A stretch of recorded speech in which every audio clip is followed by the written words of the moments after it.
Breakman here.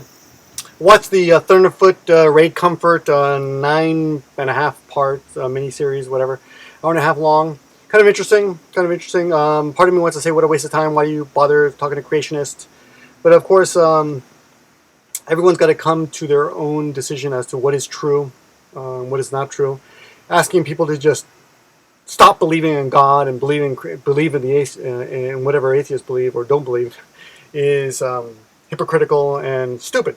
You've got to let people get there on their own, like I did, suffer through it. It's not a pleasant journey, and like I've said before, I kind of envy people who are happy and with God, and because I'm not.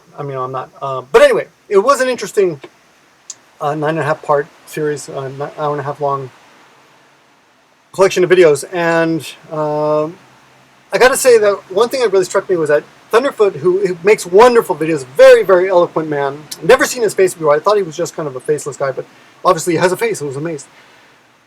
What struck me was that a lot of atheists gave him crap for stuttering. And they thought, oh, Ray Comfort, he got the better of you, But Ray Comfort's a professional when it comes to stuff like this, Thunderfoot is not. This is not his job, This is something he like he says in the final video. He walked into the lion's den, But what was funny was that a lot of atheists seem to be disappointed that their hero, their knight in shining armor, is nothing but a human being. It's almost like they wanted him to utterly destroy him like some kind of Apollo or something, or some kind of god, And it was just the irony just got to me. But anyway. One thing I want to mention about the whole thing is that I think it's important that we have these kind of discussions, between creationists and atheists and whatever, because we have to keep reminding ourselves. We have to let people be exposed to this kind of discussion, because people have got to think, and discussions like this do make you think, and hopefully someone got something out of it. I don't think those two, Ray Comfort or Thunderfoot, actually got anywhere when it came to influencing each other. I do have to agree that Ray Comfort seemed to stump Thunderfoot inexplicably a couple of times, by saying, it's a cop-out when you say, I don't know, or how can something come from nothing? Because, Thunderfoot could have easily said, well, what about God? Didn't God come? Where did he come from? He just came from nothing, too. He was always there. It could have gone that way, too.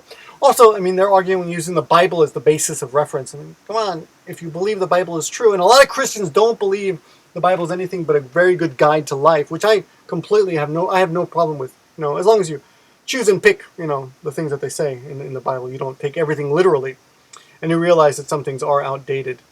There's a lot to talk about there that I'm not really going to get into. But I just wanted to say that if you haven't seen the video, it's interesting. Go check it out. And what's very interesting is seeing the other atheists react to it. To their YouTube god,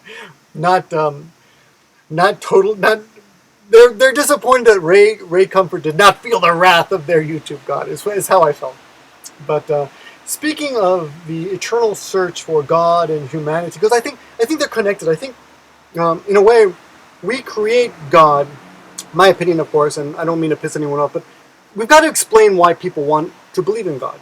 Even if you don't believe in God, you've got to realize that there is something in us, in most of humanity actually, that longs for an explanation of that divinity that does exist in us. And I'm sure you've all felt it. There's an inexplicable, something that fills you sometimes, and some people explain it as the Spirit of God. Some people explain it as a divine soul.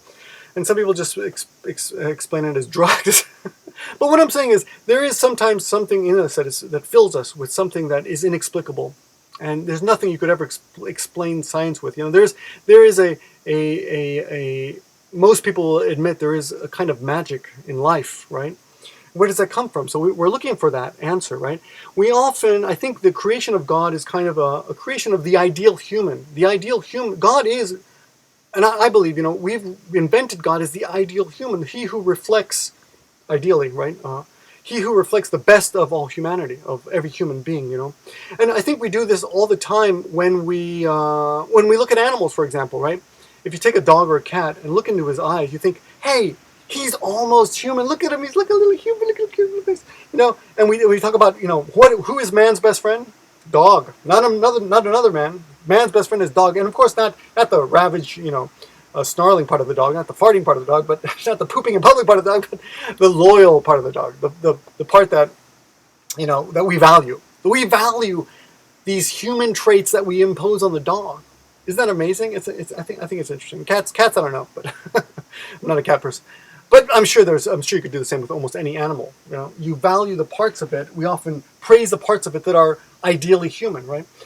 And the same thing goes with robots. I remember Terminator 2, Sarah Connor talks about how, isn't it ironic that the best father John Connor would ever have would be, this Terminator, right? Because he's dependable and he would always be there. He would never leave.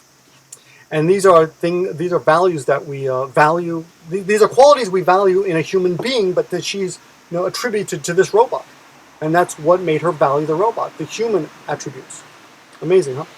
Now, two other videos that on YouTube that recently struck me was one by Unpicked One. Now, Unpicked One is a religious Christian, or he's a Christian, and he's made an animation series, very remarkable. I mean, not 100% professional, but very close. I mean, very incredibly good work. He's really improved quite a bit. But the underlying, or rather overlying theme of the whole animation series is Jesus, and it's a bit, for me, kind of unsettling. But I got to admit, it's interesting because the animation he picks are kind of robotic creatures. He tries to, I think, find humanity or divinity in these robot-like creatures that he creates, for this animation. Kind of interesting. And then I thought, I saw a connection there with Ken Tanaka's new video. Ken Tanaka, by the way, is on Help Me Find Parents channel. Help Me Find Parents. And he made a video called I Am Robot. And it's a remarkable video, just a beautiful video, whether you believe in God or not. It is just a really neat little story. And one of the best videos I've seen on YouTube, bar none. So go check it out. But again, at the end of it, on the end of the video, he's talking about how we choose our fate. And there was something very spiritual about the video. But the video is about becoming a robot. And how even as a robot, you have a destiny. Kind of interesting. Anyway, thoughts for the day. Check out the Thunderf00t series. Check out Unpicked One. Check out Ken Tanaka, and got featured Help Me Find Parents. Congratulations on that video. And I'll talk to you guys soon. Good to see you.